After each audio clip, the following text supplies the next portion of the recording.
Hello friends, ಎಲ್ಲರಿಗೂ ನಮಸ್ಕಾರಗಳು. ಸಾಗರ ಎಲ್ಲರಿಗೂ ಸ್ವಾಗತ. ಸುಮನ್ ಸ್ವಾಮಿ ಹೊರಟಾನೆ.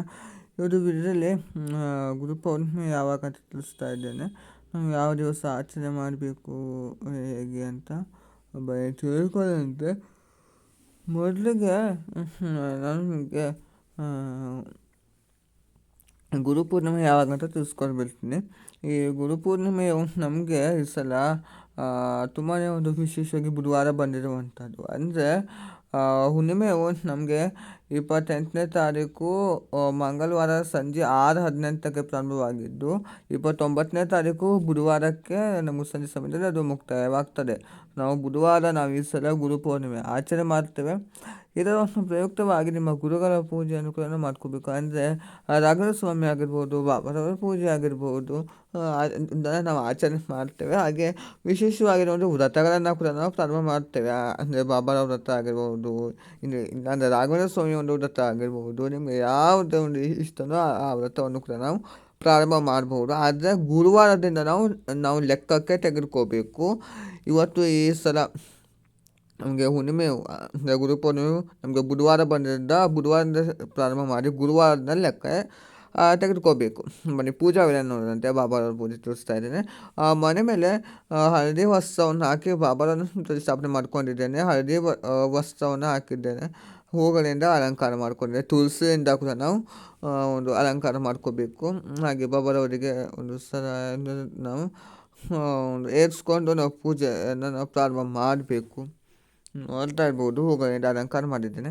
ಹಾಗೆ ತುಳಸಿ, ಸೇವಂತಿಗೆ, ಹಳದಿ ಹೂಗಳು, ಹಾಗೆ ಒಂದು ಪುಟ್ಟಾಗಿ ಒಂದು ಪ್ಲೇಟನ್ನು ಕೂಡ ಇಟ್ಟಿದ್ದೇನೆ. ಯಾಕೆಂದರೆ ಅರ್ಚನೆ ಮಾಡಲಿಕ್ಕೋಸ್ಕರ ಅಂತ. ಅರ್ಚನೆ ನೀವು ತುಳಸಿಯಿಂದ ಕೂಡ ಮಾಡ್ಬೋದು, ಅಕ್ಷತೆಯಿಂದ ಮಾಡ್ಬೋದು, ಗಂಧದಿಂದ ಮಾಡ್ಬೋದು, ನೀವು ವಿಶೇಷವಾಗಿ ಮಾಡ್ಬೋದು. ಹಾಗೆ ಸಾಯಿ ಸಚ್ಚರಿತ ಒಂದು ಪುಸ್ತಕವನ್ನು ಕೂಡ ಇಟ್ಟಿದ್ದೇನೆ ಪೂಜೆ ಮಾಡಲಿಕ್ಕೋಸ್ಕರ ಅಂತ.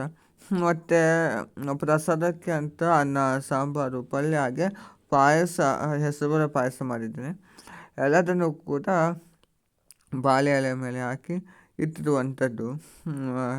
ನೀವು ಕೂಡ ವಿಶೇಷವಾಗಿ ನೀವು ಪ್ರಸಾದವನ್ನು ಸೇವನೆ ಮಾಡ್ಕೋಬೋದು. ಯಾಕಂದರೆ ನಾವು 4 ಸಲ ಪೂಜೆನ ಮಾಡ್ತೇವೆ. ಅಂದರೆ ಬೆಳಿಗ್ಗೆ ನಾವು ಕಾಕರಾತಿಯ ಸಮಯದಲ್ಲಿ ಒಂದು ಪ್ರಸಾದವನ್ನು ಇಟ್ಟರೆ, ನಂತರದಲ್ಲಿ ನಾವು ಸತ್ಯನಾರಾಯಣ ಸ್ವಾಮಿ ಪೂಜೆಯನ್ನು ಕೂಡ ನಾವು ಮಾಡಬೇಕು. ಹುಣ್ಣಿಮೆ ಆಗೋದ್ರಿಂದ ನಾವು ಸಜ್ಜಿಗೆನ ನಾವು ಪ್ರಸಾದ ರೂಪವಾಗಿ ಇರಬೇಕು.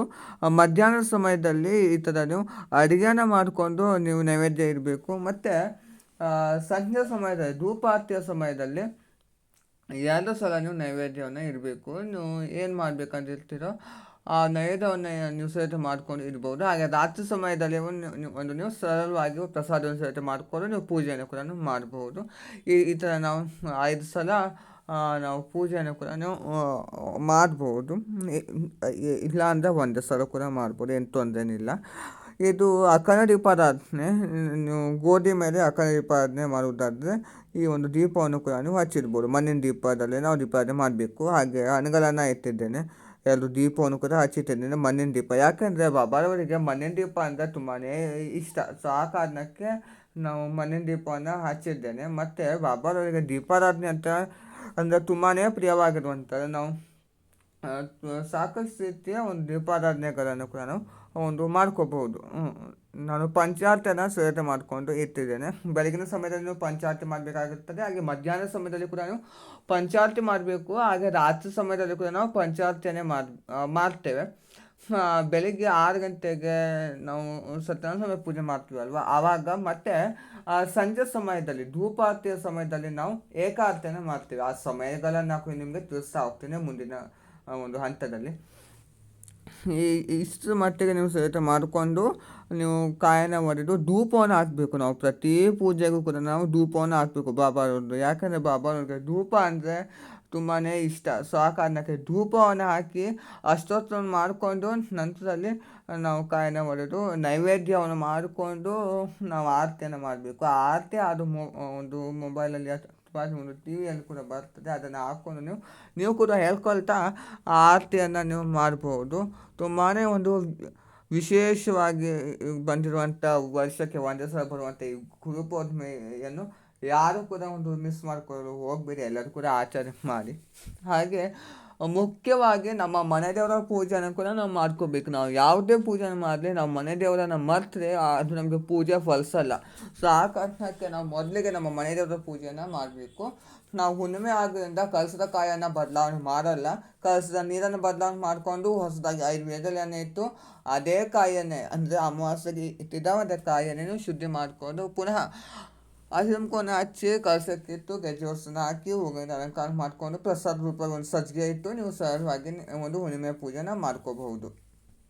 ಆದ್ಯ ಸಮಯಗಳು ಅಂದರೆ ನಮಗೆ ಬೆಳಿಗ್ಗೆ 5:15ಕ್ಕೆ ಕಾಕರ ಆರತಿಯು ಪ್ರಾರಂಭವಾಗ್ತದೆ. ಅದು ನಮಗೆ ಒಂದು ಅರ್ಧ ಗಂಟೆ ಕಾಲ ಏನಿರ್ತದೆ. ಆಮೇಲೆ ಬಾಬಾರವರಿಗೆ ಒಂದು ಸ್ನಾನ ಮಾಡಿಕೊಂಡು ಅಂದರೆ ಅಭಿಷೇಕವನ್ನು ಮಾಡಿಕೊಂಡು ನಂತರದಲ್ಲಿ ನಾವು ಅಲಂಕಾರವನ್ನು ಒಂದು ಮಾಡಬೇಕು. ಅಂದರೆ ಎಲ್ಲ ರೀತಿಯ ಒಂದು ಹೂಗಳಿಂದ ಅಲಂಕಾರ ಮಾಡಿಕೊಂಡು ನೀವು ಸತ್ಯನಾರಾಯಣ ಸ್ವಾಮಿ ಪುಸ್ತಕವನ್ನು ಓದ್ಕೊಂಡು ಹಾಗೆ ಸಿರಿಸಜ್ಜಿಗೆ ಪ್ರಸಾದ ರೂಪವಾಗಿ ಇಟ್ಟು ಸರಳವಾಗಿ ಒಂದು ಆರತಿಯನ್ನು ಮಾಡ್ಕೋಬೇಕು. ಅದು 6:15ಗೆ ಇರ್ತದೆ. ನಂತರದಲ್ಲಿ ನಮಗೆ 12 ಗಂಟೆ ಕರೆಕ್ಟಾಗಿ ನಮಗೆ 12 ಗಂಟೆಗೆ ಮಧ್ಯಾಹ್ನ ಆರತಿ ಇರ್ತದೆ. ಆ ಸಮಯದಲ್ಲಿ ನೀವು ಬಾಬಾರಿಗೆ ಏನು ನೈವೇದ್ಯ ನೀಡಬೇಕು ಎಲ್ಲರ ಬಗ್ಗೆ ನಿಮಗೆ ತಿಳಿಸ್ಕೊಟ್ಟಿದ್ದೇನೆ ಒಂದು ಪೂಜೆಯಲ್ಲಿ. ನೀವು ನೋಡಿ ಇದೇ ವಿಡಿಯೋದಲ್ಲಿ. ಹಾಗೆ ಸಂಜೆ ನಮಗೆ 6:45 ಇಲ್ಲ ಅಂದರೆ 7 ಗಂಟೆಗೆ ಧೂಪಾರತಿಯು ಪ್ರಾರಂಭವಾಗ್ತದೆ. ಆ ಸಮಯದಲ್ಲಿ ಕೂಡ ನಾವು ಪೂಜೆಯನ್ನು ಮಾಡಬೇಕು. ಮತ್ತು ರಾತ್ರಿ 10 ಗಂಟೆ ಇಲ್ಲ ಅಂದರೆ ಒಂದು 11 ಗಂಟೆಗೆ ಸೇಜಾರತಿ ಇರುವಂಥದ್ದು. ಆ ಸಮಯದಲ್ಲಿ ಕೂಡ ನಾವು ಒಂದು ಪೂಜೆನ ಮಾಡಬೇಕು. ಇಷ್ಟು ಈ ಗುರುಪೌರ್ಣಿಮೆಯ ಒಂದು ಬಾಬಾರವರ ಒಂದು ಪೂಜಾ ವಿಧಾನ ಆಗಿರುವಂಥದ್ದು.